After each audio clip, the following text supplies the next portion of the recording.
हमारी आज़ादी का जो हमारा ऑब्जेक्टिव क्वेश्चन है हम लोग डिस्कशन कर चुके हैं। अभी अभी सब्जेक्टिव डिस्कशन करेंगे। ठीक है, हेडिंग देते हैं हमारी आज़ादी का सब्जेक्टिव क्वेश्चंस। हमारी आज़ादी का सब्जेक्टिव क्वेश्चंस एंड आंसर्स। ठीक है, नंबर 1 क्वेश्चन है, हिंदुस्तान के अहद कदीम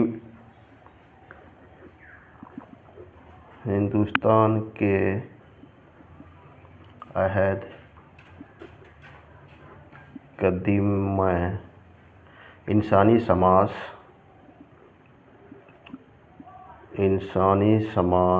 और उस वक्त के इंसानी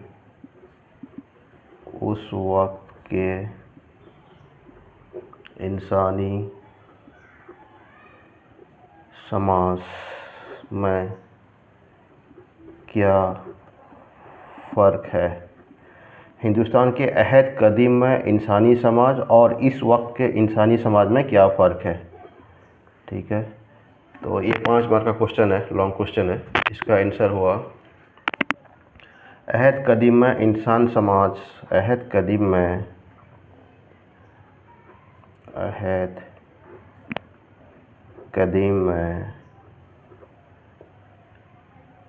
इंसानी समाज किसी राजा या बादशाह या जमींदार या नवाब वगैरह के मातहत ज़िंदगी बसर करता था। ये पहला पॉइंट। ठीक है, दूसरा पॉइंट हो गया, वो ज़माना था जिसकी लाठी उसकी भैंस। वो ज़माना था जिसकी लाठी उसकी भैंस। कमज़ोरों को दबाया जाता था।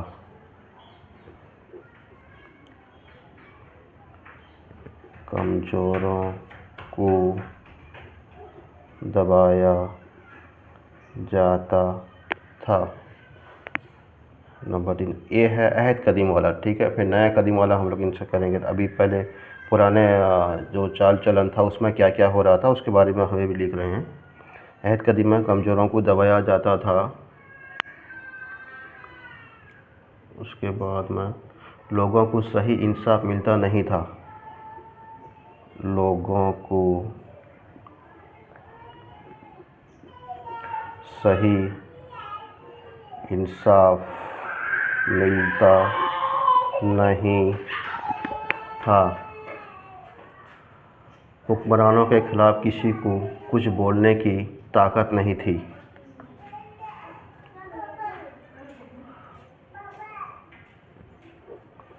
हुक्मरानों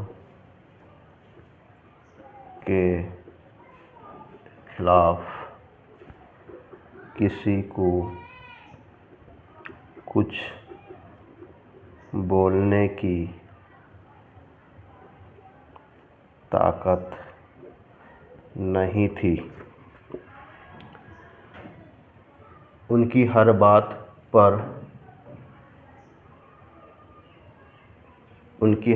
को मानना पड़ता था। उनकी हर बात को मानना पड़ता था। तो ये पॉइंट हो गया, 1 2 3 4 5 6 पॉइंट हो गया। तो अहद कदीम में ये 6 पॉइंट हो गया जो हम लोग इंसानी समाज जो होता है इस तरह वो टर्चर हो रहा था। ठीक है, आज़ादी के बाद हमको क्या हासिल हुई तो वो चीज़ अभी लिखेंगे। अभी आज़ादी के बाद इंसानी समाज में तब्दीली आई। पहले हेडिंग दे देंगे, आज़ादी के बाद इंसानी समाज में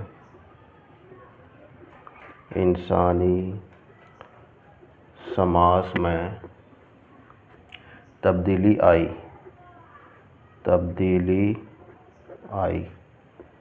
क्या तब्दीली आई? नंबर 1 पॉइंट, इसको आप अंडरलाइन भी कर सकते हैं, ठीक है।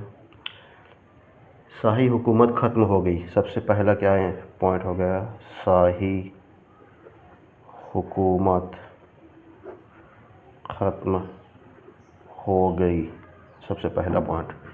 दूसरा पॉइंट क्या हो गया, अमीरियत और डॉक्टरशिप का खात्मा हो गया।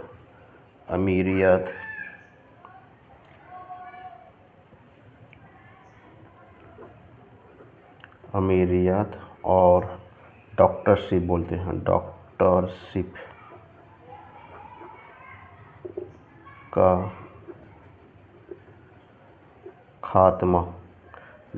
का खात्मा हुआ।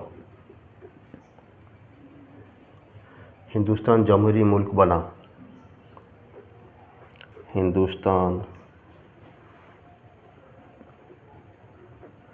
जमहूरी मुल्क बना।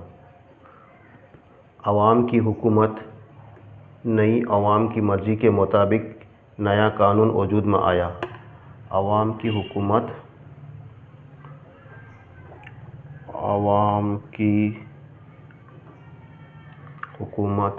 नई अवाम की मर्ज़ी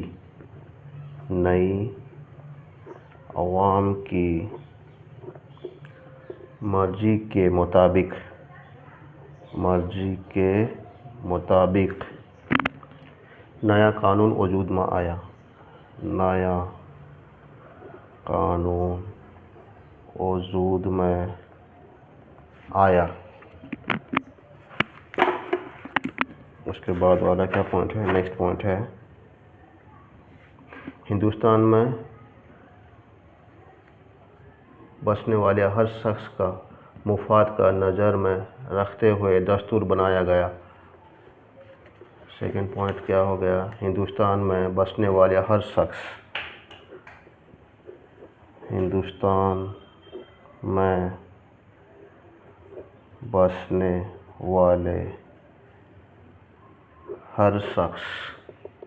के मफाद को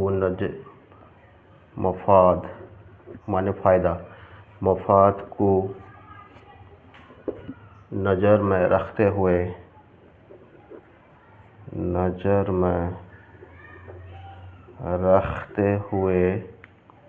दस्तूर बनाया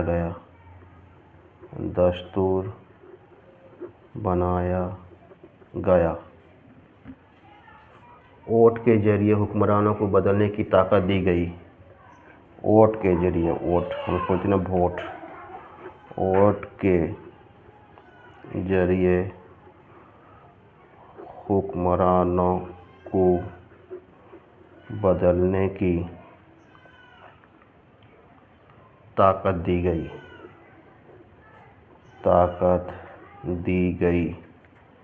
उसके बाद में क्या, जिस पार्टी में हुक्मरान ने अमाल मुफाद में काम नहीं किया, उन्हें आइंदा इंतखाब में वोट न देकर उन्हें हराने का काम किया। गुलाम को गलत काम को करने वालों को गलत काम करने वाले के खिलाफ बोलने और लिखने की इजाज़त है। गलत काम करने वाले के खिलाफ बोलने और लिखने की इजाज़त मिली, ठीक है। कितना ही बड़ा शख्स क्यों न हो, उसके गलत कारदगी पर बोला जा सकता है। कितना ही बड़ा शख्स हो, अगर वो गलत है तो उसके खिलाफ बोलने का हक मिला। ये है पहला क्वेश्चन का आंसर। ठीक है, उसके बाद दूसरा क्वेश्चन है,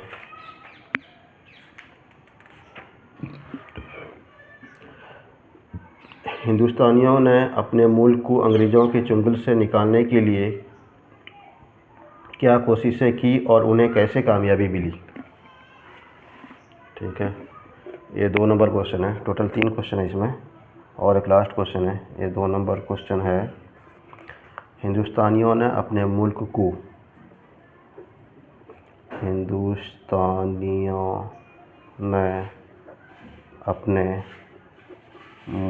को अंग्रेज़ों के चंगुल से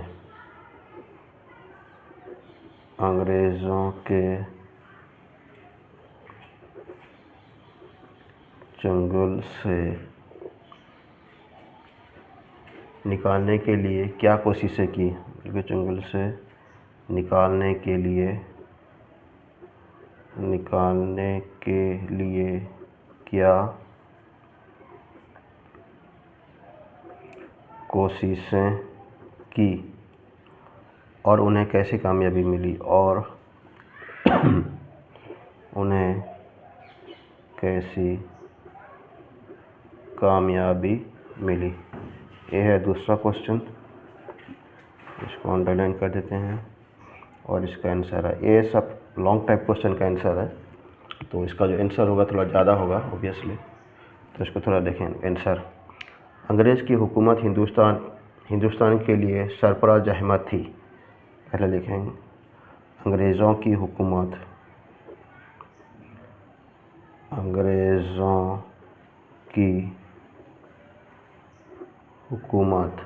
हिंदुस्तानियों के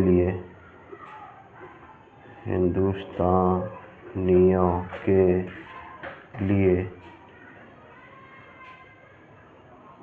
सरापा जहमत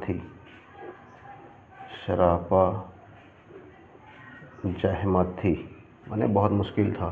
ठीक है, नहायती चालाकी और ज़्यादती से पूरे हिंदुस्तान पर कब्जा कर लिया। कौन? इंग्लिश लोग। ठीक है, नहायती चालाकी और यारी से पूरे हिंदुस्तान में कब्ज़ा कर लिया। आए थे तिजारत करने, लेकिन यहाँ पे कब्ज़ा कर लिए। यहाँ के अवाम को लूटते रहे।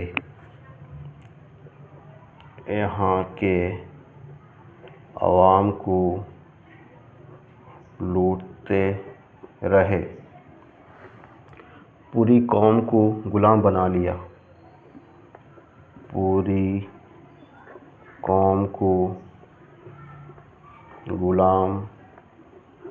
लिया।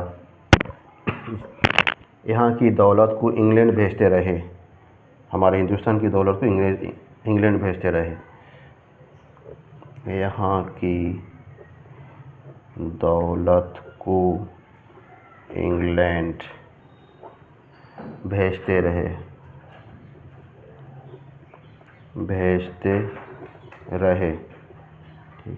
हिंदुस्तान को गुर्बत और आफाक के गड्ढे में डाल दिया। हिंदुस्तान को गुर्बत के गड्ढे में डाल दिया। इस मैंने अंग्रेज़ कैसे हमारे ऊपर हावी हुए उसके बारे में भी डिस्कशन चल रहा है, लिखने हैं। उसके बाद में हम लोग भी अंग्रेज़ों को भगाए, कैसे भगाए उसके बारे में भी पॉइंट अभी लिखेंगे हम लोग। ठीक है, तो हो गया। अंग्रेज़ी ज़बान और तहजीब को आम बना दिया। कौन? अंग्रेज़ हैं। अभी इनके बारे में चल रहा है, क्या क्या हमारे ऊपर में जुल्म उठाए हैं। ठीक है, अंग्रेज़ों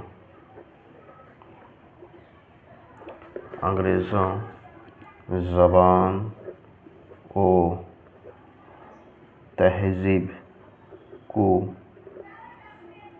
आम किया। आम किया। कौन? अंग्रेज़ लोग सब। ठीक है। हिंदुस्तान ज़बान को कमज़ोर कर दिया। हिंदुस्तान ज़बान को कमज़ोर कर दिया। हुकूमत के हर महके में अंग्रेज़ी छाप नज़र आने लगे। हुकूमत के हर महकमा माने कोर्ट कचहरी, महकमा में अंग्रेज़ों का छाप अंग्रेज़ों का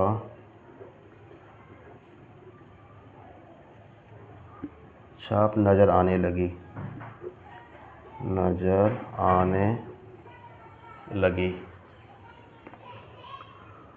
जुल्म और ज़्यादतियों का बाज़ार गर्म होने लगा।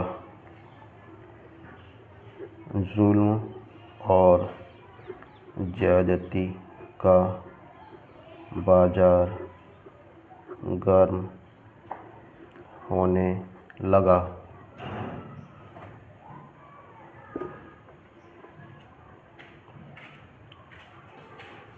जब पानी सर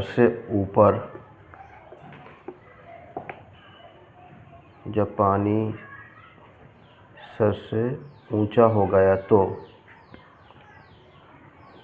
जब पानी सर के ऊपर से हो गया तो मुल्क के पढ़ा लिखा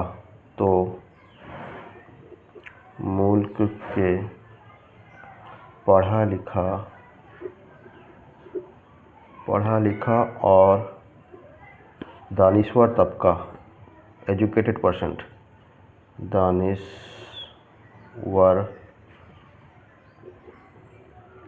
तबका ने अवाम को बेदार किया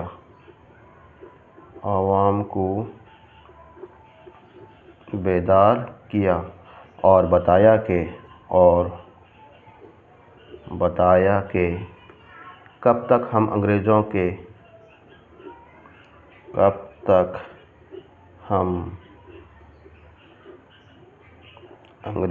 के जुल्म और सितम को शिकार करते रहेंगे। अंग्रेज़ों के जुल्म और सितम का शिकार होते रहेंगे। फिर क्या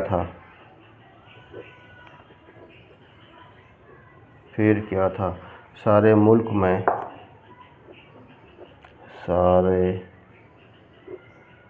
में आज़ादी की रूह फूंक दी गई।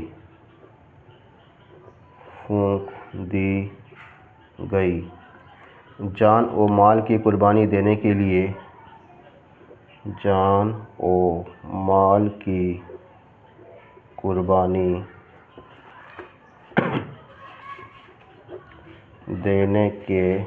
लिए तैयार हो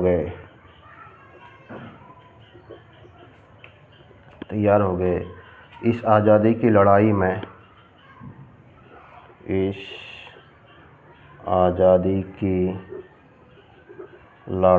में हिंदू मुस्लिम शरीक रहे। हिंदू मुस्लिम सिख सब शरीक रहे।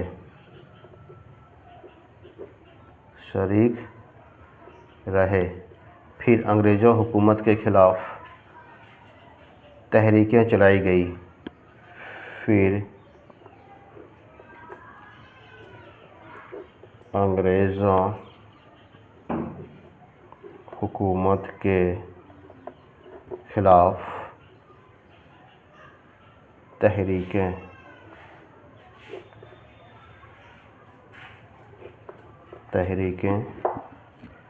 चलाई गई। जुलूस निकाले गए। जुलूस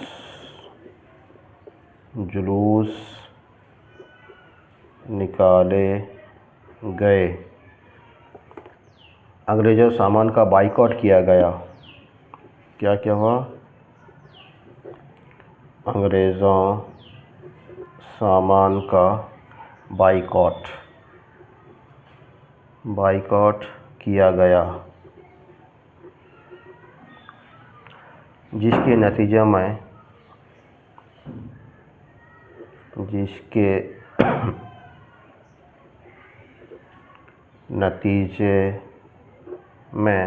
अंग्रेज़ों ने बंदूक का मुंह खोल दिया। बंदूक का मुंह खोल दिया, लाठियाँ बरसने लगी।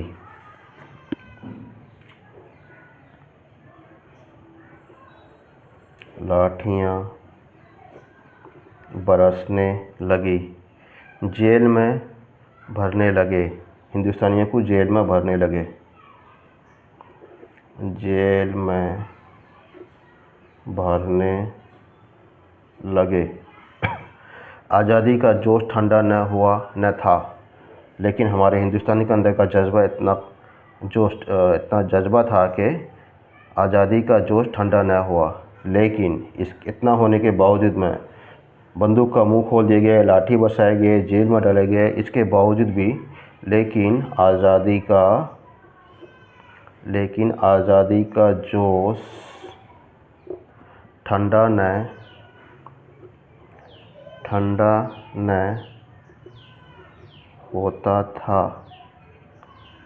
हुआ।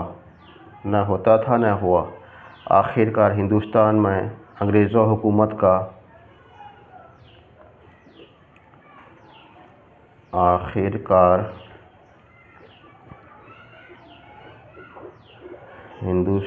में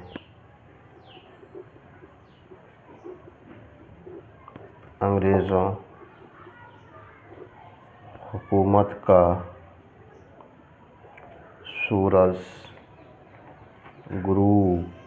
डूब हुआ और हमारा मुल्क आज़ाद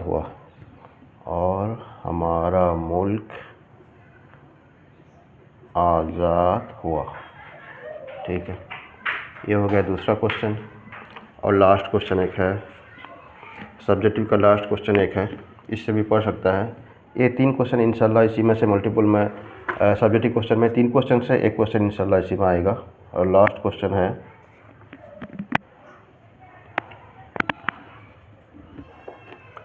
इंसानी ज़हनी अक़ल और फ़हम ढूंढता रहता है। ये वाला जो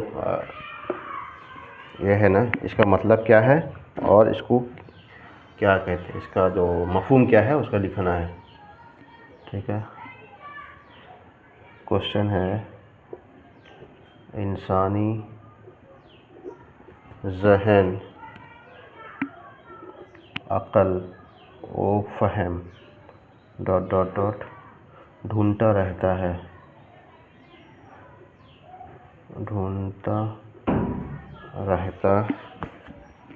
है। तो इसका जवाब होगा, आंसर क्या है, ये जुमले हमारी आज़ादी से ली गई है। इसका आंसर हुआ, ये जुमला, ये जो है ना सर, हमारी आज़ादी से लिया गया है। ये कहा गया है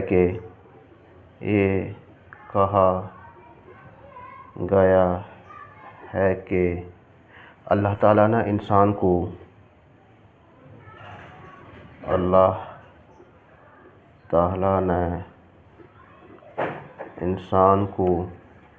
अक्ल व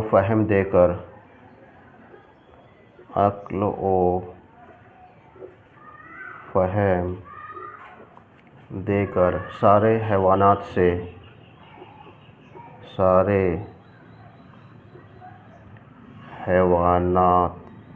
से मुमताज़ कर दिया है। मुमताज़ माने बड़ा मुमताज़ कर दिया है। इस अक्ल व फ़हम की बुनियाद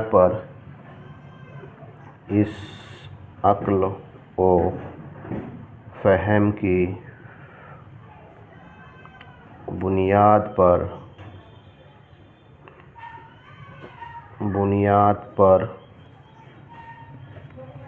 इंसान बड़े बड़े काम अंजाम देता है। इंसान बड़े बड़े काम अंजाम देता है, जिसे दुनिया देखकर हैरतज़दा रह जाती है। जिसे दुनिया देखकर हैरतज़दा रह जाती है। उसका ज़हन इल्म के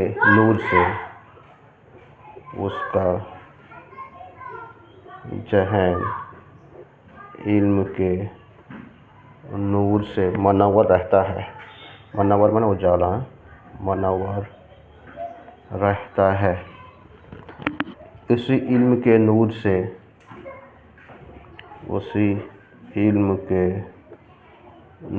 से अपने और दूसरों के हालात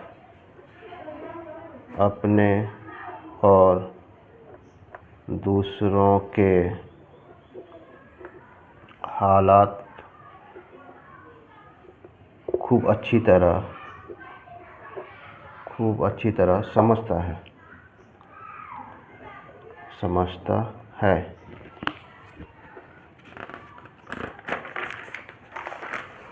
अगर उसके सामने मुश्किल और पेचीदा मसले खड़े हो जाते हैं, अगर उसके सामने माने इंसान के सामने, अगर उसके सामने मुश्किल और पेचीदा मसले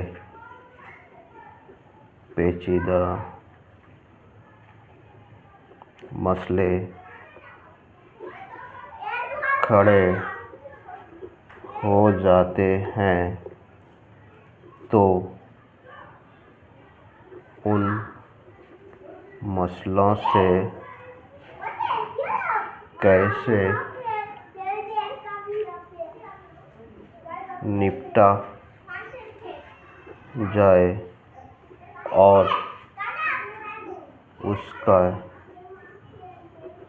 हल क्या सूरतें हो सकती है, वो अपनी अक्ल व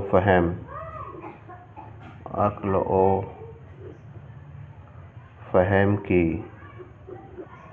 रोशनी से उसका हल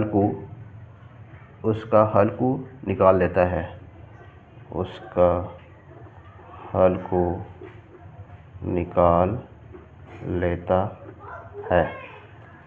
ये हमारा पहला सब्जेक्ट का, हमारी आज़ादी का कंप्लीट ऑब्जेक्टिव और सब्जेक्टिव क्वेश्चन कंप्लीट हो चुका है।